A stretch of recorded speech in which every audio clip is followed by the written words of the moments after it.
बिस्मिल्लाहिर्रहमानिर्रहीम।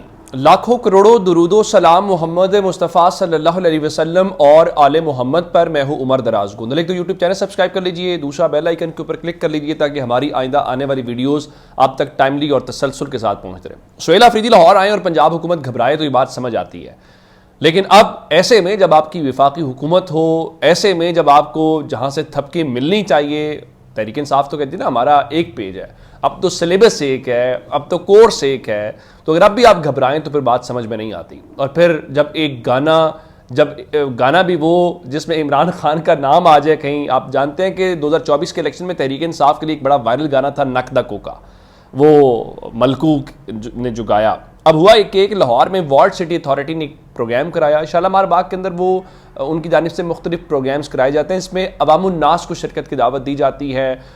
मिसाल के तौर पर 2000-2500 रुपये टिकट होता है, आप आते हैं, उसमें मौसीकी होती है, उसमें रिफ्रेशमेंट होती है।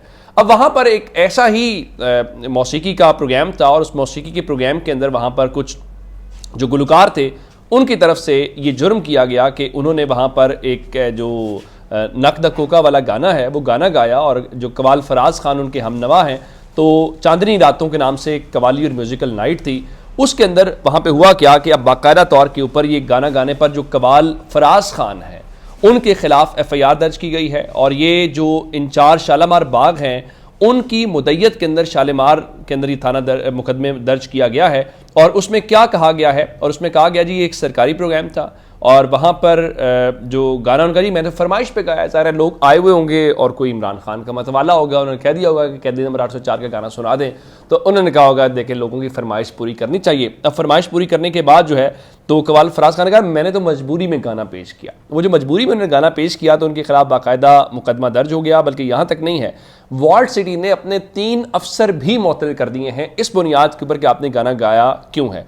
अच्छा, मैं आपके सामने ज़रा FIR रखना चाहता हूँ ताकि FIR का मतन बहुत दिलचस्प है, वो ज़रा पढ़ के सुना देता हूँ।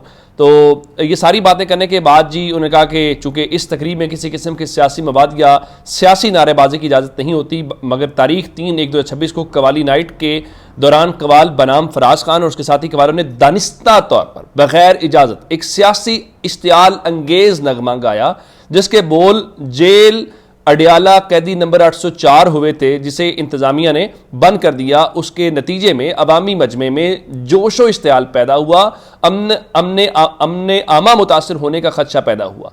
अब पहली बात यह है कि ये एक अजीब सी बात है कि एक सियासी गाना अगर गाया भी गया है तो उससे इश्तियाल कहाँ पे पैदा हुआ। किसी शख्स ने आके आपको शिकायत दर्ज की, क्या रिकॉर्ड पे आप बता सकते हैं कि फ़लाँ शख्स, मैं मान लेता हूँ ये वो मुस्लिम लीग नून का सपोर्टर होगा या वोटर होगा, उसने कहा होगा जी बिल्कुल ये बड़ा गलत गाना गाया गया है, हमने पैसे दिए थे और हमने इमरान खान के हक में गाने सुनने के पैसे तो नहीं दिए थे। ये बात चले अकल को समझ आती है, दलील वाली बात है। किसी ने आपके सामने कोई शिकायत दर्ज की है, तो अगर शिकायत उन्होंने नहीं दी तो फिर आपने खुद से कैसे तयन कर लिया कि इश्तियाल पैदा हुआ है। और ये कब से सियासी गाने जोश तो पैदा करते थे, हमने ये सुनते आए कि नूर जहाँ के गानों से हमारे फौजी जंगें लड़ते थे या नूर जहाँ के गानों से ये होता था। ये इश्तियाल पैदा होने वाली पहली बात सुनी है और उसकी बुनियाद के ऊपर ये मुकदमा दर्ज हुआ। और मुझे अंदाज़ा नहीं था कि मरीम नवाज शरीफ साहबा की हुकूमत इतने से गाने से डर गई। अब होगा क्या? अब होगा ये कि नक द कोका वायरल तो था इलेक्शन के दौरान, अब शायद उससे निकल गया, अब ये गाना आपकी छेड़ बन जाएगा। अब जिन्होंने नहीं भी सुना होगा उनको भी पता चल जाएगा नक द कोका क्या है। और वो अब आने वाले दिनों में आप देखेंगे कि टिकटॉक के ऊपर तहरीक इंसाफ का जो वोटर सपोर्टर है वो गाने लगाना शुरू कर देगा। तो मलकू तो खुश होगा अगर उसने पहले माना कि मैंने इतने लाख डॉलर्स कमाए हैं इससे एक गाने से, तो अब वो और पैसे कमाएगा। लेकिन चलिए, इससे इस तरह की चीज़ों से कोई आपकी नेक नामी नहीं होती कि आपकी हुकूमत के हक में कोई चीज़ें हों। एक बात होगी जनाब अली आज की ये, और दूसरा सुहेल अफरीदी के हवाले से बड़ी इंपॉर्टेंट बात, चूँकि सुहेल अफरीदी ने आप जानते हैं कि कराची जाना है। आज उन्होंने बताया कि कराची वो चीफ मिनिस्टर से भी मिलेंगे, मज़ार कायद के ऊपर भी हाजिरी देंगे। आज उनकी एक फुटेज सामने आई और ये फुटेज अच्छी इसलिए, अगर आपको याद हो पिछले दिनों मरीम नवाज शरीफ साहबा गई थी ये जो स्पेशल बच्चे होते हैं उनके यहाँ, तो मैंने उस दिन भी लिखा था कि ये बड़ा अच्छा कदम है और ये बच्चे ज़्यादा तवज्जो के तालिब हैं, रियासत से उन पे उनका ज़्यादा हक है। आज हमने ये देखा कि रात को जो जमोंकोर एक सरकारी यतीम खाना है बेसहारा बच्चों का, रात को चीफ मिनिस्टर साहब वहाँ पे गए तो जो सरकारी फुटेज थी वो तो आई, आज कुछ मजीद फुटेज आई और वहाँ पे चीफ मिनिस्टर ने उनसे गुफ्तगू की उन बच्चों से और उनको कहा हम आपके नौकर हैं, और कहा कि आप मालिक हैं, हमारे घर के मालिक आप हैं और हम जो हैं आपके नौकर हैं, तो और आपके खादिम हैं। ये बड़े अच्छे मनाजिर हैं, कम अज़ कम तमाम जो सियासी जमातें होती हैं, वो चाहे मरीम साहिबा हूँ, कोई और हो, उनको अनप्रिविलेज डिप्राइव्ड लोग जो हैं, ये मुल्क अशराफिया के लिए रोज़ाना कुछ ना कुछ निकालता है, सब्सिडी भी देगा, कोई और फ़ायदे भी देगा, लेकिन वो जो गरीब आदमी है जिसका मसला सर्वाइवल है, उसका कोई वालिद नहीं होगा या उसकी वालदा किसी वजह से, तो कम अज़ कम इस हवाले से उनकी तारीफ़ होनी चाहिए कि ये उन्होंने किया। लेकिन उससे ज़्यादा सियासी खबर भी जुड़ी हुई है, वो आपसे ज़रूर शेयर करनी है। आप जानते हैं कि 9 मई को लेकर पाकिस्तान तहरीक इंसाफ बार बार पेशावर हाई कोर्ट को लिखती रही कि जनाब मेहरबानी करें, ये ज़रा तहकीकात कर लें, कोई जुडिशल इंक्वायरी करें। लेकिन पेशावर हाई कोर्ट कहती है कि नहीं जनाब, हमारे पास तो इसकी डोमेन नहीं है। फिर उन्होंने लिखा, फिर बात नहीं, तो उन्होंने फैसला ये किया कि ठीक है, हम एक पार्लिमानी कमेटी बना देते हैं, और पार्लिमानी कमेटी भी 15 अरकान के ऊपर मुश्तमिल है। तो अब इस सिलसिले में जो पेशावर के अंदर एक बिल्डिंग रेडियो पाकिस्तान जो है, उस पर 9 मई को हुआ जलाओ घेराव, वो पूरी बिल्डिंग जला दी गई, जिसके बाद वो रेनोवेट तो हो गई है। फिर इतलात ये थी कि प्राइम मिनिस्टर साहब जो हैं वो जाएंगे, उसका इनॉग्रेशन होगा, लेकिन फिर शहबाज शरीफ साहब अभी तक गए नहीं हैं। आज खबर ये आई, जो शहजाद प्राजा साहब जर्नलिस्ट हैं, उन्होंने ये खबर दी कि रेडियो पाकिस्तान पेशावर हमला, खैबर पख्तूनख्वा हुकूमत की जानिब से बनाई गई 15 रुकनी इंक्वायरी कमेटी का अवामी नेशनल पार्टी के एमल वली खान को बुलाने का फैसला।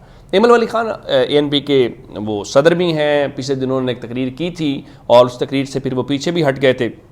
उनका जी एमल वली खान मुतअद्दिद बार 9 मई को रेडियो पाकिस्तान पेशावर बिल्डिंग पर हमले में इदारों के मुबैना तौर पर मुलव्वस होने पर बयानात दे चुके हैं। अब तहरीक इंसाफ इस पर ना वो जो कहते हैं ना ट्रम्प कार्ड खेल रही है।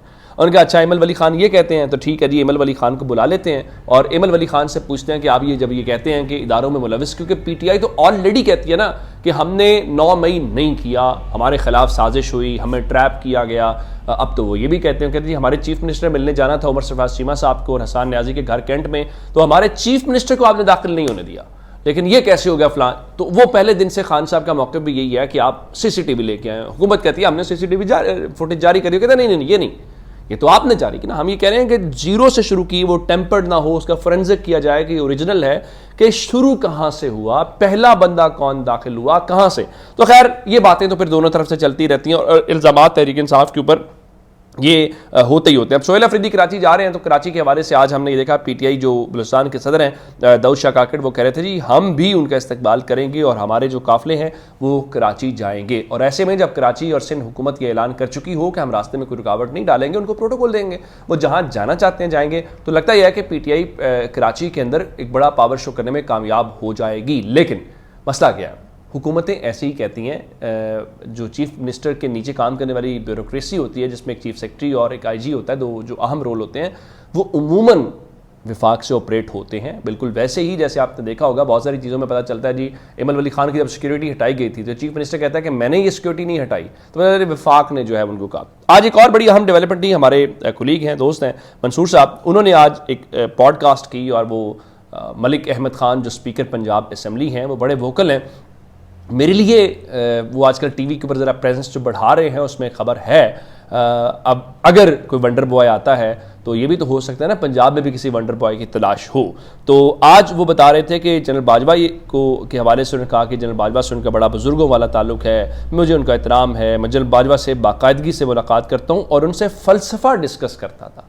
मुझे नहीं मालूम कि चूँकि बाजवा साहब भी जटों में हैं और मैं ख़ुद भी एक जट हूँ, जटों में फ़लसफ़े की मुझे पहली बार। और फिर जनरल बाजवा उमूमन ये होता है जब भी कोई नया आर्मी चीफ आता है कोई इस ओहदे पे, तो लोग किलाबे मिला देते हैं उनकी तारीफ़ों में कि ये बड़ा इंटेलेक्चुअल जनरल है, ये बड़ी डीप डिस्कशन करता है। लेकिन जब रिटायर हो जाता है ना, तो फिर लोग और तरह की बातें करते हैं।